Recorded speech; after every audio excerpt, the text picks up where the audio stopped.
Hi guys, welcome to the Guidely. कैसे हैं आप लोग? इससे पहले मैंने फ्लोर एंड फ्लैट का कंफ्यूजिंग स्टेटमेंट डाला था, तो काफ़ी स्टूडेंट ने उस पर लिखा सर कंसेप्ट ऑफ वैकेंट भी आप बता दीजिए तो बड़ी बड़ी कृपा होगी। मैंने कहा चलो ठीक है भाई, कृपा कर देते हैं थोड़ी सी, है ना। तो वैकेंट कंसेप्ट हम लोग यहाँ पे देखेंगे। ये कुछ स्टेटमेंट है जिसको students most of the time गलत इंटरप्रेट कर लेते हैं और जिसकी वजह से उनका सवाल भी गलत हो जाता है। तो स्टार्ट करते हैं सेशन को विदाउट वेस्टिंग अ टाइम। छोटा सा वीडियो होने वाला है, पर अगर अभी तक आपने पीडीएफ बंडल कोर्स नहीं परचेज किया है गाइस, तो लिंक आपको डिस्क्रिप्शन में मिल जाएगा। आप पीडीएफ बंडल कोर्स परचेज कर सकते हैं। साथ ही साथ इन लाइंस का मैं यूज करूंगा अपनी क्लास में, जो हमारी चल रही है टारगेट बैच 8 PM पर चलता है। 8 PM पर जो चल रहा है, ऑलरेडी डे 6 है आज, और काफ़ी अच्छी तरीके से मैं करा रहा हूं दोस्तों। इतने शिद्दत से आपको पेड में भी नहीं मिलेगा कुछ, ठीक है। और मिडनाइट वॉरियर तो मेरी चल ही रही है। दूसरी चीज, आपकी 10 PM पर मीनाक्षी मैम की क्लास चल रही है। आप सभी को मालूम है कि मीनाक्षी मैम भी आपको टारगेट बैच करा रही हैं क्वांट के लिए। तो रीजनिंग और क्वांट में आप इतनी अच्छे से पढ़ लीजिए कि RRB PO as well as clerk तक आपको सिर्फ और सिर्फ मॉक्स देने पड़े। एक बार खत्म कर लो यार, ठीक है ना। चलो स्टार्ट करते हैं।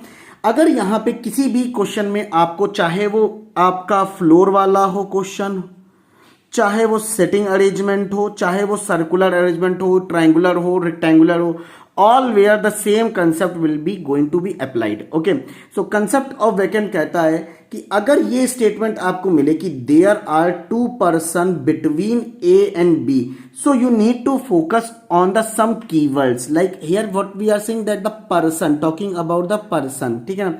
अगर यहां पे फ्लोर की या सीट की बात करता, जो कि मैं सेकंड स्टेटमेंट में आपको बताऊंगा, पर इसको पहले समझते हैं। पहले तो इसको मैं समझता हूं एक फ्लोर लाइक स्ट्रक्चर बना के। Suppose there are 5 floor, 5 4 3 2 1। Okay, now if this is the structure and I will say like A is sitting here. Suppose A is sitting here.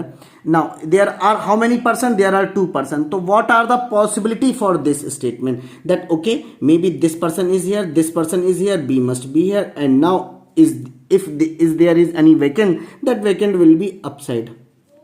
एक एग्जाम्पल के तौर पे, क्या जरूरी है कि ऐसे ही बनेगा? नहीं भाई, ऐसा भी हो सकता था। एक ये पॉसिबिलिटी भी बन सकती थी कि ए अगर ये है सर, ए अगर ये है और वैकेंट ये कर दिया, तो ये फ्लोर तो है पर यहां पे कोई पर्सन तो नहीं बैठा है ना। तो अभी भी 2 पर्सन की बात कर रहा था, 2 पर्सन तो हम बैठा ही नहीं पाए अभी। 1 पर्सन, 2 पर्सन, अब जाएगा आपका B. So yes, between A and B there must be a 2 person. Okay, now is there like this also कि ए यहां है, मैंने कहा 1 पर्सन ये रहा, मैंने कहा वैकेंट ये रहा और बी ये रहा। नहीं, ऐसा नहीं हो सकता बिल्कुल भी। यहां पे भी कोई ना कोई पर्सन होगा, तभी जाके 1 पर्सन और 2 पर्सन काउंट करके मैं बी को मैं यहां लिखूंगा, ठीक है। ये इस तरीके की बातें बोलता है। अब आ जाते हैं लीनियर में या देखो मैं लीनियर करके बता देता हूं, सर्कुलर में भी यही कंसेप्ट लगना है। हर जगह आपको यही कंसेप्ट देखने को मिलेगा। अगर मान लीजिए ये एक लीनियर अरेंजमेंट है, आपका ए ये रह रहा है, पूछा हमसे क्या कि there are 2 person, so 1 person 2 person करके बी चलेगा, बिल्कुल भी चलेगा। अगर आपके सामने ये है, बिल्कुल इस तरीके से बातें बोली गई कि ए आपका ये है और मैंने कहा ये रहा वैकेंट, तो 1 पर्सन 2 पर्सन करके बी, ये भी चले। सेम चीज लग रही है कि नहीं लग रही है बताइए? आप खुद अपने आप से ऑब्जर्व कर सकते हैं, चाहे ये सर्कुलर हो चाहे कुछ भी हो, ठीक है ना।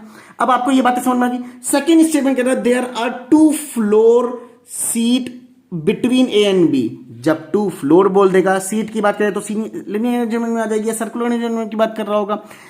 There are 2 floor. भाई साहब, अगर ऐसी बात कर रहा है तो इसमें तो सीधा सीधा बोल दिया कि अगर ये ए है, ये ए 1 फ्लोर 2 फ्लोर बी यहीं पे ही आएगा।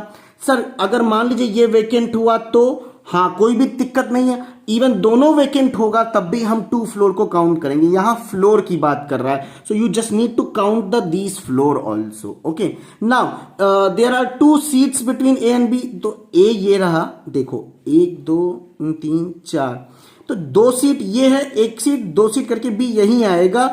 इट डजंट मैटर कि आपका ये वेकेंट है या एक कोई पर्सन बैठा है कि नहीं, पर्सन नहीं मालूम। अच्छा सुनो, बिटवीन बोला है 2 सीट्स बिटवीन, तो ये देखो मैंने एक एग्जांपल के तौर पे इस तरीके से बनाया है।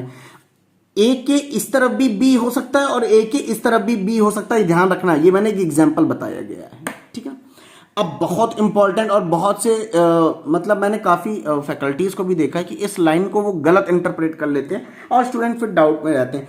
अगर यहाँ पे ये दिया हुआ है स्टेटमेंट कि A is sitting immediate left of B, और ये वैकेंट में की लाइन है, वैकेंट वाले क्वेश्चन में ये लाइन दिखी हुई है आपकी कि A sitting immediate left of B, तो भाई मेरे अगर 1 2 3 4 5 करके सीट बैठी हुई है और बोला A sitting immediate left of B, B अगर ये है और सबने नॉर्थ की ओर देखा है, सबने नॉर्थ की ओर देखा है, तो इमीडिएट मतलब क्या हो जाएगा, इसके जस्ट बाजू वाला ना इमीडिएट लेफ्ट वाला, ये कभी भी वेकेंट नहीं करना। बहुत से स्टूडेंट क्या करते हैं, इसको वेकेंट अगर आ जाता है तो उसको वेकेंट कंसीडर करके आपको ए लिख देते हैं, ये बी के इमीडिएट में नहीं आएगा, बी के इमीडिएट वाली जो पोजीशन है उसी को काउंट करेंगे, तो ये गलत इंटरप्रेट मत कर लेना। जब भी बोले A sitting immediate left of B, भाई साहब 1 2 3 करके बी अगर ये है फेसिंग नॉर्थ है तो इमीडिएट लेफ्ट करके ए यहीं पे ही आएगा, इसके इमीडिएट लेफ्ट में ही आएगा। ये चीज समझना, बहुत बड़ी इंपॉर्टेंट बात मैं बताने जा रहा हूं, ठीक है ना। अब A is sitting second to the left of B.